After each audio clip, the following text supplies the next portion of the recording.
근데 뭐 굳이 너도 한번 그러면 변명을 한번 해봐라라고 한다면 저는 당연히 제가 책임을 져야 되고 그렇게 비판하시는 분들은 굉장히 타당한 비판이라고 생각해요. 네. 실제로 이게 그래서 소위 세탁소다 뭐 이런 얘기 하잖아요. 네. 굉장히 저는 타당하고 그걸 온전히 제가 다 책임져야 된다고 생각하는데 문제는 내가 잘못했다고 생각하면 다음에는 그런 일을 안 해야 될 거 아니에요. 네. 맞잖아요. 네.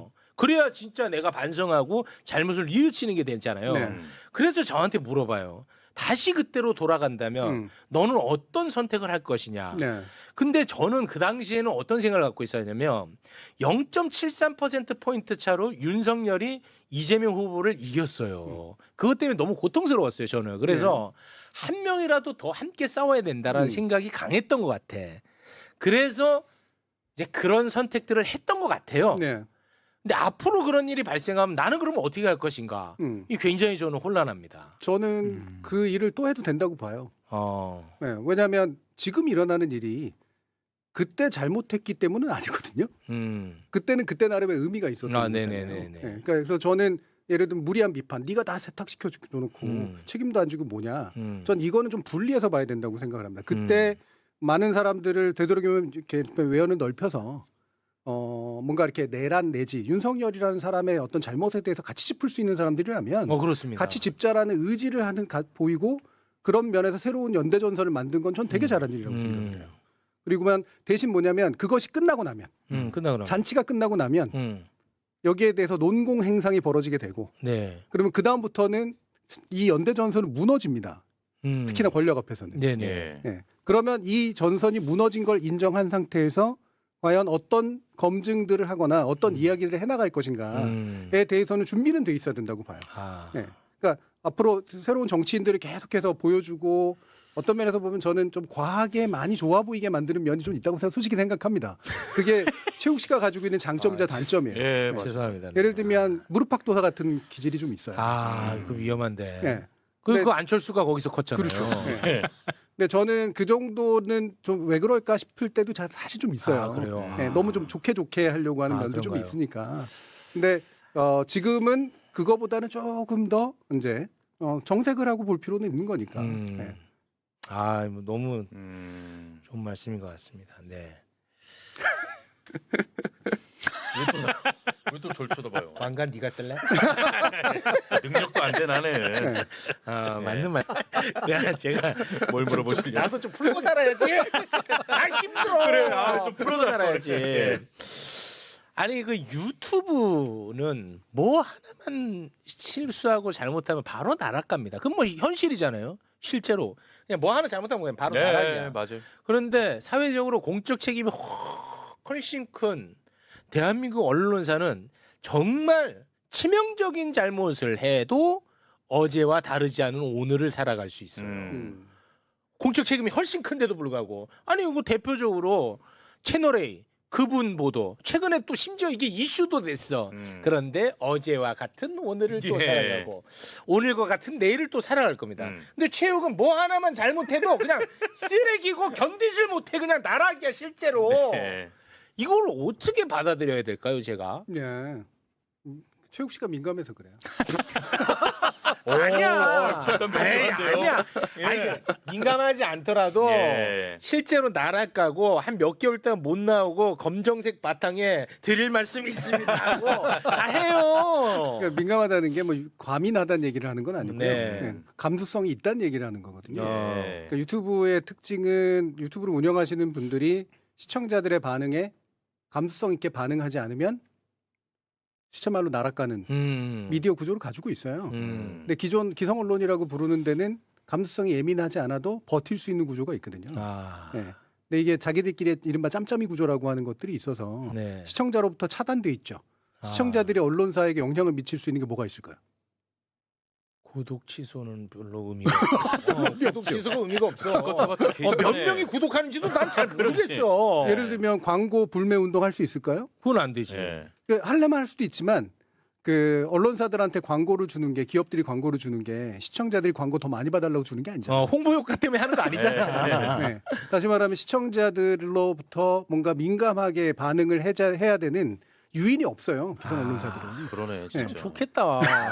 아 부러워서 그래 나는. 부럽죠. 기껏 부러워서. 들어서 게시판에 글 하나 올리는 정도 글, 뭐 이런 뭐 거밖에 그렇죠. 없어요. 예. 근데 그 기자들 근데 그 정도 욕 먹었다고 막 너무 서운해하고 세상 욕 다 먹은 것처럼 그러는데 아, 우리 최욱 씨는만큼 욕 먹었으면 아 야, 이분들은 그렇게 하면 안 되지. 그리고 또 궁금한 거 언론사들끼리는 지금 최근에 그 채널A가 대표적인 사건이니까 그분 보도 이거는 뭐 결과론적으로 잘못된 보도인 게 이게 결판이 났습니다. 그리고 엄청나게 큰 파급력이 있는 보도였단 말이에요. 그런데 언론사끼리 비판을 안 해요. 근데 더 이해가 안 가는 거. 언론사끼리 비판 안 하는 것까지는 뭐 동료의식이 작동해서 안 한다 쳐. 네. 거기까지는 오케이. 그런데 언론사끼리 비판 안 하잖아 예, 실제로. 예. 그런데 유튜브가 뭐 하나 잘못하잖아요. 음. 언론사가 벌떼처럼 달려들어가지고 세상이 무너질 것 같은 사안처럼 다뤄요. 네. 박살을 냅니다. 음. 심지어 서울시장 민주당 경선 과정에서 예. 굉장히 유력한 언론사에서 토론을 진행하는데 서울시장 후보를 뽑는 경선이야. 근데 김어준에 대한 입장을 물어봐. 김어준에 대한 입장을 물어봐. 난 진짜 충격이야. 난 진짜 야 임마. 나 충격받았어 임마 진짜. 사과해야 된다 말아야 된다. 사과해야 되나 말아야 되나를 아. 물어봐. 음. 그보다 훨씬 더 파급력 있는 잘못된 보도에 대해서 비판 안 해. 근데 이거는 굉장히 중요하게 다뤄. 나 이거 해소가 안 돼요 또. 네. 최욱 앵커에 대해서 안 물어봐서 그런가요? 저는 좋아요 근데 저에 대해서 안 물어봐서. 경향신문에서 인터뷰할 때 잘해서 하시더만. 아니 이게 참 궁금하더라고. 나는 진짜 이런 행태가 뭐 진짜 궁금해서는 하기보다는 진짜 궁금한데. 짜증이 나서 그러겠죠. 아 짜증이 나. 예. 근데 그 채널A 그 관련해서 심지어는 동아일보가 대놓고 화냈어요 대통령한테. 우리 찍어서 얘기하지 말라고. 얼마 전에 SBS 찍어서 얘기하더니 왜 우리 또 찍어가지고 예. 예, 낙인을 찍느냐 라고 하는 얘기까지 했었어요. 다시 네. 말하면 대통령이 우리 비판하지 말라는 얘기까지 했었지. 예, 그러니까 그런 얘기 못 하잖아요, 최욱 씨는. 근데 아마 와 부럽네. 유튜브가 와. 기존의 재래식 언론을 위협하는 정도의 권력 그리고 자본 어떤 광고 시장에 경쟁자로 부상을 했기 때문일 겁니다. 그렇죠. 근본은 그거죠. 근본은 근본은 그거죠. 거기에 있다고. 네, 경쟁자를 제거하기 위한. 경쟁자 아직은 제거. 힘이 덜할 때. 힘이 덜할 때. 네, 그리고 취약하거든요, 실제로 유튜브는. 어, 이게 좋은 점도 있고 나쁜 점도 있는 건데 그렇지. 좋은 점이라고 하는 거는 그래서 사람들의 정서에 반응할 줄 안다라고 하는 거, 책임질 줄 안다라고 하는 거. 나쁜 점은 한 방에 날아갈 수 있어서 맞아. 그 불안함 때문에 의지를 갖고 뭔가를 하기가 좀 어려운 쉽지 면들이 않은 분명히 측면이 있어요. 예. 맞아요. 아 예리한 말씀인 것 같습니다. 네. 그렇지만 이제 저는 좀 가급적이면 네. 저는 이제 언론 비판을 많이 하는 사람이니까 네. 내가 비판하던 언론의 모습을 닮아가면 안 되잖아요. 저는. 그렇죠. 그래서 좀 가급적이면 제가 방송을 진짜로 잘하고 싶거든요. 그런데 이제 욕을 많이 먹는단 말이에요. 네. 평택을 관련해서. 그래서 아니 그럼 내가 그러면 이거 진짜로 진짜 간절히 묻고 싶거든. 내가 그럼 어떻게 하면은 가장 잘하는 방송일까? 네.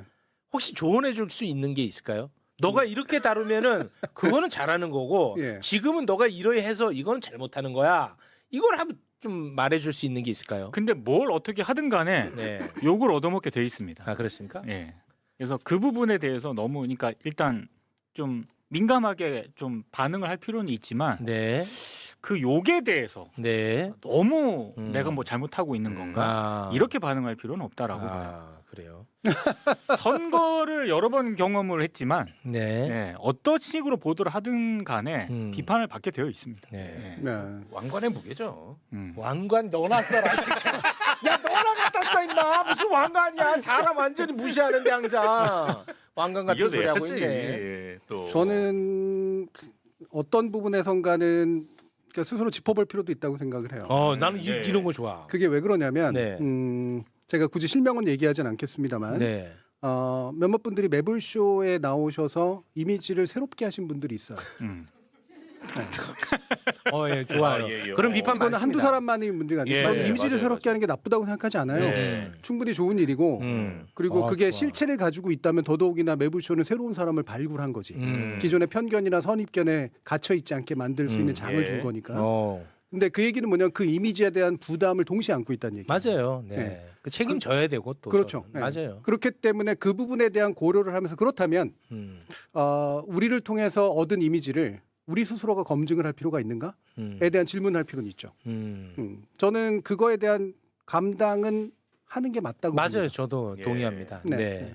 근데 뭐 굳이 너도 한번 그러면 변명을 한번 해봐라라고 한다면 저는 당연히 제가 책임을 져야 되고 그렇게 비판하시는 분들은 굉장히 타당한 비판이라고 생각해요. 네. 실제로 이게 그래서 소위 세탁소다 뭐 이런 얘기 하잖아요. 네. 굉장히 저는 타당하고 그걸 온전히 제가 다 책임져야 된다고 생각하는데 문제는 내가 잘못했다고 생각하면 다음에는 그런 일을 안 해야 될 거 아니에요. 네. 맞잖아요. 네. 그래야 진짜 내가 반성하고 잘못을 뉘우치는 게 되잖아요. 네. 그래서 저한테 물어봐요. 다시 그때로 돌아간다면 너는 어떤 선택을 할 것이냐. 네. 근데 저는 그 당시에는 어떤 생각을 갖고 있었냐면 0.73%포인트 차로 윤석열이 이재명 후보를 이겼어요. 그것 때문에 너무 고통스러웠어요, 저는. 그래서 한 명이라도 더 함께 싸워야 된다라는 생각이 강했던 것 같아. 그래서 이제 그런 선택들을 했던 것 같아요. 네. 근데 앞으로 그런 일이 발생하면 나는 그러면 어떻게 할 것인가? 이 굉장히 저는 혼란합니다. 저는 그 일을 또 해도 된다고 봐요. 네. 왜냐하면 지금 일어나는 일이 그때 잘못했기 때문은 아니거든요. 그때는 그때 나름의 의미가 있었던 거잖아요. 네네네. 네. 그래서 저는 예를 들면 무리한 비판, 네가 다 세탁시켜 놓고 책임도 안 지고 뭐냐. 전 이거는 좀 분리해서 봐야 된다고 생각을 합니다. 그때 많은 사람들을 되도록이면 이렇게 외연을 넓혀서 뭔가 이렇게 내란 내지 윤석열이라는 사람의 어떤 잘못에 대해서 같이 짚을 수 있는 사람들이라면 그렇습니다. 같이 짚자라는 의지를 보이고 그런 면에서 새로운 연대 전선을 만든 건 전 되게 잘한 일이라고 생각해요. 그리고만 대신 뭐냐면 그것이 끝나고 나면 끝나고 잔치가 끝나고 나면 여기에 대해서 논공 행상이 벌어지게 되고 그러면 그 다음부터는 이 연대 전선은 무너집니다. 특히나 권력 앞에서는. 네네. 네. 그러면 이 전선이 무너진 걸 인정한 상태에서 과연 어떤 검증들을 하거나 어떤 이야기를 해나갈 것인가에 대해서는 준비는 돼 있어야 된다고 봐요. 네. 그러니까 앞으로 새로운 정치인들을 계속해서 보여주고 어떤 면에서 보면 저는 좀 과하게 많이 좋아 보이게 만드는 면이 좀 있다고 솔직히 생각합니다. 그게 최욱 씨가 가지고 있는 장점이자 단점이에요. 예, 네. 죄송합니다. 예를 들면 무릎팍도사 같은 기질이 좀 있어요. 그 위험한데. 네. 그 안철수가 거기서 컸잖아요. 그렇죠. 네. 근데 저는 그 정도는 좀 왜 그럴까 싶을 때도 사실 좀 있어요. 그래요. 네, 너무 좀 좋게 하려고 하는 면도 좀 그런가요? 있으니까.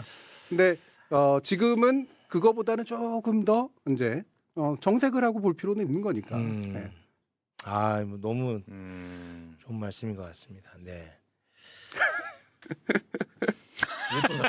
왜 또 절 쳐다봐요? 왕관 네가 쓸래?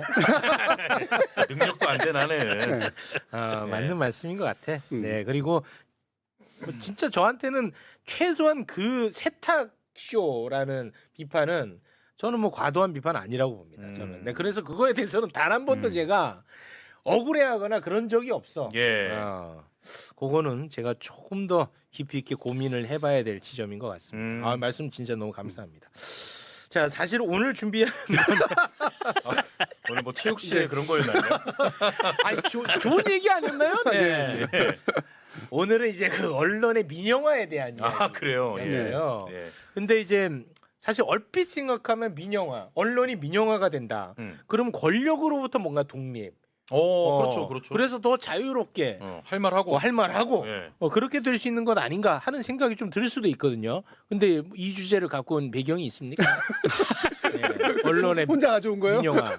매부쇼에서 아이템을 정하던데. 정신 차려요.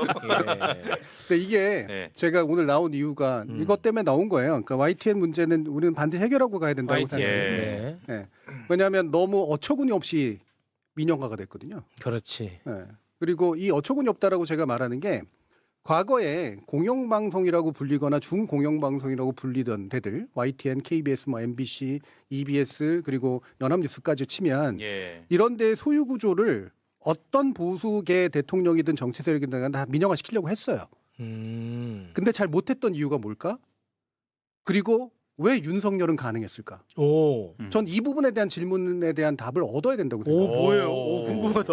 네. 다 원했는데. 다 원했는데 현실화시킨 건 성공한 윤석열밖에 건 없어요? 윤석열 하나예요. 오. 네. 그럼 왜 그럴까? 일을 잘하나? 이명박 때부터 시작된 일이거든요. 예. 이명박이 MBC 민영하려고 했고요. 맞아. KBS2 민영하려고 했습니다. 근데 그게 막 뜻대로 안 되니까 어떻게 하냐면 사장을 쫓아내는 방법을 처음 만들어요. 예. 맞아요. 그러니까 우리나라가 만든 공영방송 제도를 처음으로 깬 게 이명박이에요. 모든 그 잘못은 이명박한테 있는 건 맞습니다. 그러나 민영화는 실패했어요. 왜? 그 방송 노조나 이런 쪽에 있는 저항력이 너무 셌고 시민단체라든가 이런 데들도 그때까지만 해도 굉장히 연대했지. 견실했어요. 어. 예, 공영방송을 중심으로 연대를 했거든요. 맞아. 그러니까 이거를 허물기가 좀 어려운 거야. 그래서 포기를 합니다. 대신 사장을 바꾸는 전략을 취해요. 네네네. 그런데 윤석열이 가능했다는 얘기는 그 뒤로 박근혜 그리고 건너뛰어서 윤석열로 이어지는 10년 이상의 과정 속에서 공영방송과 시민 사이의 연대감 그리고 시민단체의 어떤 지지의 힘 이게 굉장히 약해졌다는 얘기입니다. 예, 방어력이 약해졌다는 얘기예요. 이걸 한 가지 보여주는 거 또 한 가지 윤석열이 그렇게나 광인이란 얘기입니다. 앞뒤 안 보는 사람이라는 얘기예요. 예. 앞뒤 안 보는 사람. 그리고 앞뒤 안 보는 사람을 옆에 있는 방조했던 인간들이 있습니다. 보통 말려야 되거든요. 말리지 못한 거예요. 그러면 이 일이 이제 왜 일어났는가의 문제를 더 짚어봐야 되는데 김건희 때문입니다. 제가 볼 때. 김건희. 네, 김건희에 대한 옹호감 그리고 복수심. YTN에 대한 복수심. 예. 이게 YTN을 민영화의 대상으로 삼는 되게 중요한 이유가 됐다고 저는 예. 판단합니다. 네. 근데 녹취가 있었죠. 네. 거기에 대해서 혹시 우리 민 기자님이 좀 뒷배경을 좀 얘기해 네, 주시면 일단 정리를 좀 한번 해주실까요? 그러니까 YTN 민영화 과정을 간단하게 정리를 하면은요. 음. 원래 YTN은 일단 준 어떤 공영 체제로 운영이 되고 있었죠. 예. 정부 지분이 많았죠. 한전 KDN 하고요, 음. 한국 마사회 이렇게 지분을 합쳐가지고 30%가 넘었거든요. 음. 근데 이제 요거를 윤석열 정부 때 거의 뭐 전격적으로 이제 매각 발표를 하게 되거든요. 네. 근데 이게 좀 이상한 게 이 30.95%입니다. 두 이 지분을 합치면 정부 지분이. 정부 지분이. 네. 근데 이게 30%를 넘게 되면은요, 방송법상 이를테면 대기업이라든가 언론사라든가 이런 데는 이 지분을 취득할 수가 없습니다. 제한을 하도록 돼 있거든요. 네. 그러니까 그때 YTN 민영화에 대해서 굉장히 관심을 가졌던 기업들, 언론사들 굉장히 많아요. 근데 이 언론사들하고 대기업들이 30%가 넘는 이 구조 때문에 다 탈락을 해요.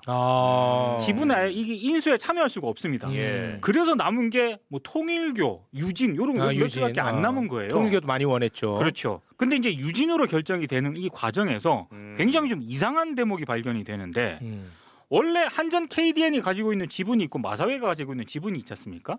둘이 또 이 YTN 지분을 인수할 때 각각 인수 조건이 달랐어요. 그래서 각각 매각을 하면 되지 않습니까? 예. 네. 근데 갑자기 기획재정부에서 이게 불러요. 부르더니 야, 니네 그냥 같이 팔아. 이른바 통매각을 하라고 합니다. 그러니까 이 자체가 좀 문제가 많은 거죠. 그래서 이걸 통매각을 하라고 하는 이유 중에 하나가 그거였던 거예요. 이른바 대기업이라든가 언론사라든가 이 경쟁자들을 탈락시키는 어떤 그런 이 기준이 됐던 거죠. 둘이 지분을 합치면 30%가 넘어가니까 그래서 이제 유진으로 결정이 된 것 아니냐라고 얘기를 하는데 그건 좀 아닌 것 같고 원래는 기획재정부가 둘이 알아서 하라고 결정을 이렇게 공문을 보내거든요. 그러다가 갑자기 3일 뒤에 그 공문을 보낸 3일 뒤에 불러가지고 통매각하라고 결정하라는 거예요. 그러니까 요 3일 과정에서 뭔가 정권 차원에서 압력이 있었던 것 같아요 보니까. 네네. 이 부분은 제가 약간은 다르게 좀 설명을 좀 드리면 이를테면은 이게요 방금 말씀 주신 거대를 이런 조치가 없었으면 되게 시간이 오래 걸릴 수밖에 그렇죠. 애초에 한전하고 마사회는 이걸 매각할 의사가 없었어요. 왜냐면 YTN 지분 갖고 있는 거 좋은 얘기죠. 그렇죠. 예.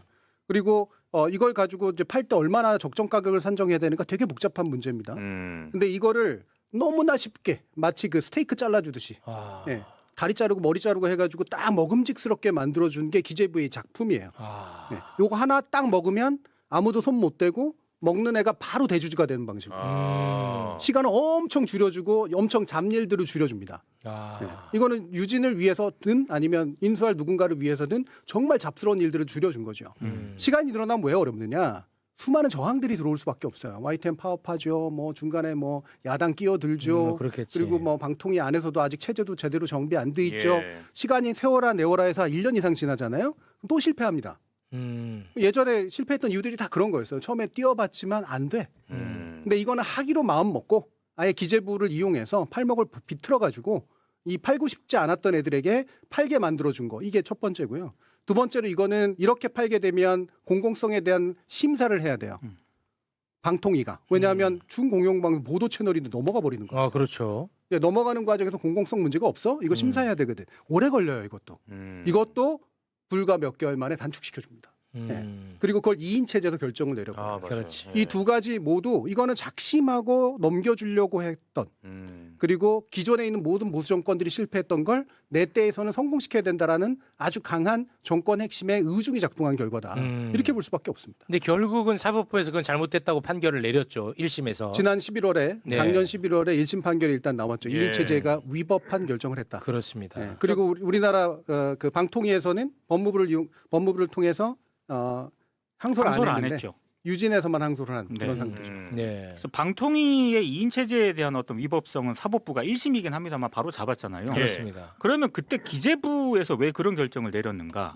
그건 이제 그때 당시 방통위원장이 이동관이었거든요. 네. 그래서 이 부분에 대해서 이제 알아 조사를 해보면 되는 건데 아, 이동관이. 그때 기재부에서 담당했던 그 담당자가 기획부 공공정책국장이라는 사람입니다.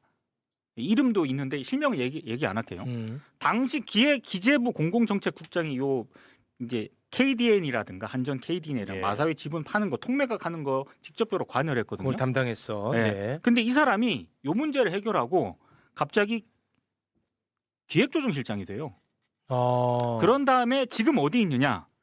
한국은행 감사로 가 있습니다. 영전을 계속한 거예요. 네. 한국은행 감사가 연봉 3억이 넘습니다. 네. 그러니까 이게 그러니까 이런 어떤 그 절차를 아니, 거쳤던 거고. 공직자리 치고는 너무 많은 거 아니에요? 한국은행은 일반 공공기관하고는 좀 다르거든요. 네. 금융권으로 취급받기 때문에 그래요? 굉장히 높은 페이를 받습니다. 그래서 저는 이게 왜 그러니까 유진을 딱 생각을 하고 이 YTN 민영아 유진 쪽에 줬느냐? 요거는 좀 판단의 여지가 있는데 그럼 왜 유진이었느냐? 요걸 한 번 더 생각을 해봐야 되잖아요. 예.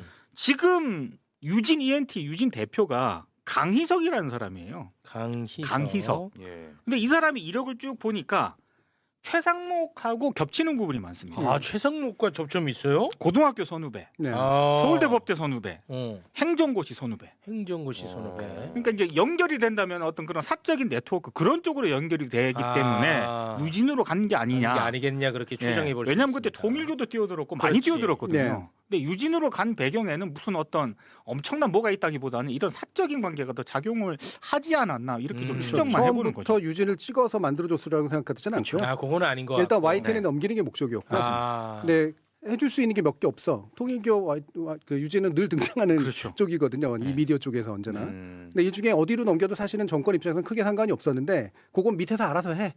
그러면 제가 볼 때는 최상목 라인이 됐건 뭐 기재부 라인이 됐건 간에 여기서 장난치기가 되게 좋았던 그런 상태가 만들어진 거죠. 근데 애초에 YTN을 왜 찍었을까라는 거예요. 그건 이제 김건희 거 보도했잖아. 그렇죠. 이게 핵심 녹취가 있잖아요. 이게 2021년 12월 14일 날 보도거든요. 단독 인터뷰 보도고 거기서 내가 이제 너무 욕심이 많았던 것 같다 이 얘기를 하잖아요.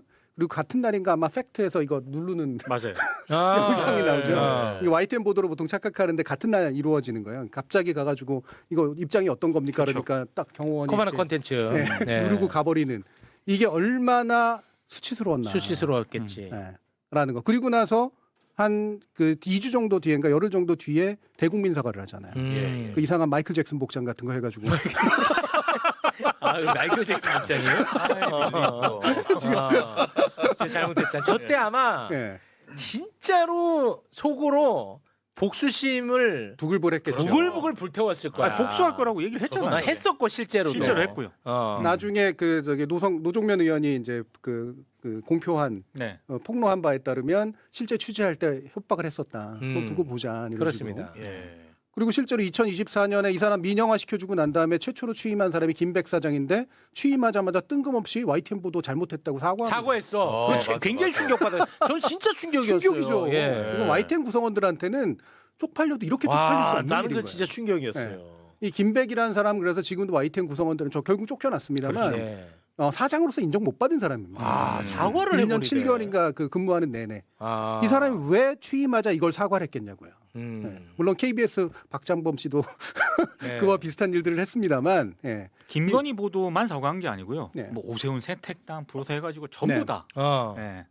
그 사과하대. 나는 그래서 진짜 너무 놀랬잖아. YTN 저거. 구성원들 특히 기자들 입장에서는 굉장히 치욕스러웠어요. 뭐 그랬을 것 같아요. 그렇죠. 네. 그러니까 이거는 윤석열 정부의 특징이 김건희의 심기를 거스르면 기존의 어떤 보수 정부도 못했던 어떤 일들을 해낸다. 네. 어떤 역풍이 불더라도. 이거의 대표적인 사례가 미디어에서는 YTN 그렇습니다. 사례이고요. 이거는 저는 관련자들에 대한 형사처벌까지 전 이루어져야 된다고 생각하는 입장입니다. 아. 단순히 복귀시키는 문제가 아닙니다. 그렇죠. 왜냐하면 정부기관 내지 공공기관이 소유하고 있는 미디어 지분을 이런 식으로 쉽게 넘긴다고? 예. 근데 이게 가능했다고? 이게 사례로 그냥 남잖아요. 앞으로 이와 같은 일들은 어떤 보수 정부가 들어서 또 해낼 겁니다. 그러면. 그래서 이거는 단순히 이제 재판부의 판결만 기다릴 문제가 아니라요. 방미통위에서 이 취소 처분을 해야 돼요. 행정 처분할 수 있습니다. 이게 엄청나게 진짜 충격적 사건인데 네. 윤석열이 이제 내란까지 저지른 사람이기 때문에 그렇죠. 요거는 맞아. 일종의 에피소드 정도.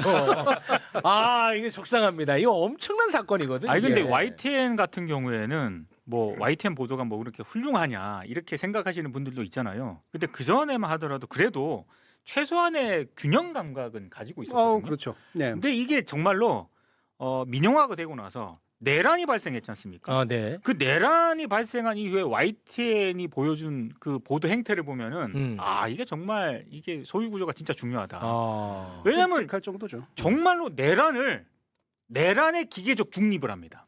네. 그 전까지 YTN은 그 정도는 아니었거든요. 내란을 비판하는 쪽, 내란을 찬성하는 쪽 이런 식으로 보도가 계속 나가요. 예. 굉장히 심각한 거죠. 야, 그러니까 똥을 두고 이거를 맛있겠다고 하는 쪽과 더럽다고 하는 쪽을 토론을 붙이는 셈이야. 네. 네, 그렇죠. 사실은 네, 그렇죠. 와, 얼마나 역겨운 일이야. 네. 그 YTN에서 내부에서도요. 민영화 될 때 사실 일부는 종사자들 사이에 찬성 의견도 있었어요. 왜냐하면 공영방송에 가까우니까 정권 바뀔 때마다 자꾸 이리 갔다 뭐 저리 갔다 휘둘릴 수 하니까 있으니까. 차라리 그냥 민간이 소유하면 그냥 음. 지속적으로 쭉 가지 않겠냐 이렇게 생각하는 구성원들이 있었어요. 음. 그런데 김백 사장 딱 들어오자마자 그런 사과 방송하는 거 보고 정말 놀랄 노자였던 거고 야 이건 훨씬 더 후져지는구나.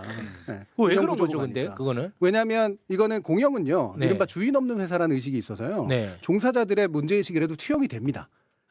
보도국장을 선임할 때가 됐거나 뭔가 이번에 그냥 소유주가 싸그리 무시해버리잖아요. 그 원래 동의가 필요한데 동의 안 해버립니다. 네, 그거 가지고 또 판결 났어요. 부당하다고. 그러니까 민간의 소유의 무서움이 뭐냐면 소유주가 사장을 통해 가지고 하는 이 폭력적 독재는 훨씬 심각합니다. 공공기구보다 훨씬. 조선일보, 그렇겠네. 동아일보 보세요. 그러면 이 소유주는 소위 말하는 대한민국 기득권의 입맛에 맞춰야 본인에게 이득이 될 테니까. 그렇죠. 네. 아. 그리고 더 웃긴 건 그런데 이런 데들은 또 이제 생존 능력이 또 되게 좋아가지고요. 예. 이재명 정부가 들어서니까요. 이사회를 싹 바꿉니다. 아, 그래요. 네, 싹 바꿔가지고 거기에 민주적 어떤 진보적 태도를 가지고 있는 기존 언론인이라든가 이런 분들을 이사로 안 쳐요. 사회이사로도 안 치고 방어막을 구축하는 거지. 야, 알리바이는 또 이제 맞춰주는구나 네. 또. 그래서 저는 거기에 가서 앉아 있는 분들이 솔직히 말하면 실망스럽습니다. 거기 가서 왜 그 이사해주고 앉아 있냐고. 그러니까 YTN 구성원들은 지금 유진 체제가 법원 1심 판결이긴 합니다만 위법성이 확인이 됐잖아요. 네. 그래서 이 유진 체제를 끝내야 된다는 어떤 그런 목표가 상당하거든요. 그래서 지금까지 싸우고 있고 지금도 이 시각에도. 예. 근데 이제 이사회를 재편해 가지고 이른바 윤석열 때하고는 완전히 다른 인사들을 여기다 막 포진합니다. 한겨레 출신들을 막 갖다 꽂아요. 와, 진보적인 그래. 어떤 그런 인사를 막 얘기를 합니다. 예. 되게 아니할 말로 윤석열 정부에서 쿠팡에 가 있던 검사 출신들 데려다가 앉혀놓는 거 또는 반대로 보내는 거하고 거의 유사해요. 아, 로비하기 위해서 앉혀놓는 거죠. 무섭네. 그러니까 이제 YTN 구성원들 지금 싸우고 있는 구성원들 입장에서는 전선이 막 흐트러지는 거죠. 복잡하게. 그렇죠. 복귀를 시켜야 되는데 그게 아니라 요 정부의 입맛에 맞게 한번 좀 보도도 좀 해보고 그런 말 절대 안 하죠. 이분들은 공정한 보도를 하게 만들겠다 내가. 뭐 그렇겠죠. 네. 근데 솔직히 말하면요, 이거는 진짜 무식한 소리인데요. 언론사의 이사회는 경영을 하는 존재지 보도 내용에 간섭할 수 없는 존재입니다. 근데 지금 이사회는요, 기존의 김백사장 체제보다 더 심각한 게 보도 내용에 간섭을 해요. 그거를 공정보도라고 지금 포장하고 있습니다. 이게 민주진보 계열이라고 하는 사람들이 이사를 앉혀놓고 하는 짓이에요. 그거는 근데 불법 아니에요? 그거는 불법은 광속법상 사실 잘못된 일입니다. 지금 그 일들이 일어나고 있는 거예요. 일어나고 있어요? 물론 변명을 하죠. 저널리즘의 공정성을 위한 위원회를 만들고 이사회가 그거 일부를 책임을 지겠다. 이런 식으로. 그러니까 이런 거죠. 윤석열 정부 때 YTN이 좀 잘못 보도하고 이런 거 있지 않습니까? 네네네. 뭐 저널리즘 뭐 위원회를 만들어 가지고 거기서 이제 마치 진상 조사하는 것처럼 네네. 이런 식으로 하는데 YTN 구성원들은 이거 지금 보도 개입하고 있다라고 지금 비판을 하고 있는 네. 거죠. 만약에 그렇게 하려면 방송법에 어긋나지 않게 이사회가 굳이 나설 일이 그렇죠. 아니라 네. 보도 책임자를 잘 선임하고 그 보도 책임자를 동의를 얻었고 구성원들의 그리고 그들과 함께 그들이 참여하는 위원회를 만드는 방식으로 가면 이사 일부가 참여할 수 있겠죠. 그걸 왜 이사회가 주도해요? 저는 이것도 되게 심각한 자기 모순 행동이라고 생각합니다. 보도의 공정성이란 이름하에 이사회의 장악력을 보여주는 것에 불과합니다. 알겠습니다. 이 중요한 얘기네. 예. 서울신문 호반건설 얘기도 좀 하고 여러 가지 해야 되는데 네. 시간 관계상 이 정도에서 마무리를 좀 짓겠습니다. 댓글을 보면은 YTN이나 이런 쪽에 관심이 없는 것 같아요. 지금 다 평택을에 일단 잠깐 가겠습니다. 네, 평택을에 가겠습니다. 그래서 YTN이 평택을에 매각된 줄 알았어요. 평택을에 매각된 줄 알았다고 YTN. 그거는 조금 이해해 주시면 좋을 것 네, 같습니다. 괜찮습니다. 남산타워가 YTN 소유라는 것만 아셨으면 좋겠어요. 남산타워가 N타워. YTN의 소유다. 소유입니다. 예. 네. 그건 왜 알았으면 좋겠습니까? 우리 맨날 서울 지나고 캐대원에도 나오고 그러잖아요. 그러니까 우리가 모르는 상징성이 사이에 있으니까. 공공자산이 예. 누군가의 손으로 넘어가는 거예요. 꽤 많습니다. 그거 민영화가 됐으니까 그거는 이제 사유재산으로 넘어간 거네. 유진한테 넘어간 겁니다. 그러네. 네. 어. 상징물들이 그런 식으로 쉽게 넘어가는 거예요. 그리고 그러네. 유진은요. 한전 KDN이랑 마사회 지분 가졌지 않습니까? 또 작년에 유상증자까지 했어요. 지분이 더 많아졌어요. 그러니까 이게 지금 이 최대주주 다른 지분을 막 연합한다 그래도 이 최대주주 지분이 흔들리지 않는 지금 체제가 돼버렸거든요. 공고해요 지금 굉장히. 네. 알겠습니다. 자, 그러면 오늘은 이쯤에서 좀 마무리를 짓도록 하겠습니다. 혹시 뭐 더 하실 말씀 좀 있으십니까? 아닙니다. 평택을 얘기 그만하죠. 와 오늘 어마어마하다 진짜. 집회하 보니까 진짜 관심이 없네. 관심이 없네. 참 쉽지가 않다. 예. 쉽지는 않은데 아무튼 뭐 이 정도로 준비를 하겠습니다. 네. 내일 제가 사이다 헤드라인 하러 오는데 네. 내일은 또 어떤 댓글이 달릴까? 근데 참 이런 거는 사실 조금 이 논리적 설득력이 너무 떨어져. 아까 그 김용남 후보 얘기하면서 TV조선에서 이 녹취가 이제 공개됐다 이런 얘기를 했는데 조선일보 신봉자라고. 그러니까 조선일보의 논조에 따라간다는 게 아니라 거기에 객관적 증거, 녹취라는 거를 나는 본다는 거죠. 예를 들어서 녹취가 공개됐습니다. TV조선을 통해서. 근데 김용남 후보가 그 녹취는 조작됐다라고 주장을 해. 그러면 제가 더 정보가 없으면 이거를 1대1로 놓고 제가 판단을 해야 된다라고 얘기를 하겠죠. 그런데 그 녹취에 대해서 신뢰는 문제 삼지 않고 있잖아요. 거기에 그 조선일보 신봉자가 왜 들어갑니까? 아이고 참 여러분도 진짜 아니 그 녹취가 조선일보에서 공개가 됐든 무슨 일부에서 공개가 됐든 그게 중요한 게 아니잖아. 그 객관적 그 증거가 중요하잖아요. 왜 그래 진짜. 죄송합니다. 요즘 매일 이렇게 끝나요. 제가 요즘 매부쇼 안 봐요. 죄송합니다. 제가 다시 좀 보게 좀 해주세요. 죄송합니다. 네, 조금 좀 제가 대범하게 밝게 가야 될 것 같아. 밝게. 정준희 교수가 안 본다네. 보시게 만들어요. 조금 더 밝게 갑니다. 네. 네. 어른스럽게 가야 될 것 같아. 좀 대범하고 통 큰 진행. 그렇죠. 고맙습니다. 자, 그럼 두 분과는 여기서 인사 나누겠습니다. 두 분 대단히 고맙습니다.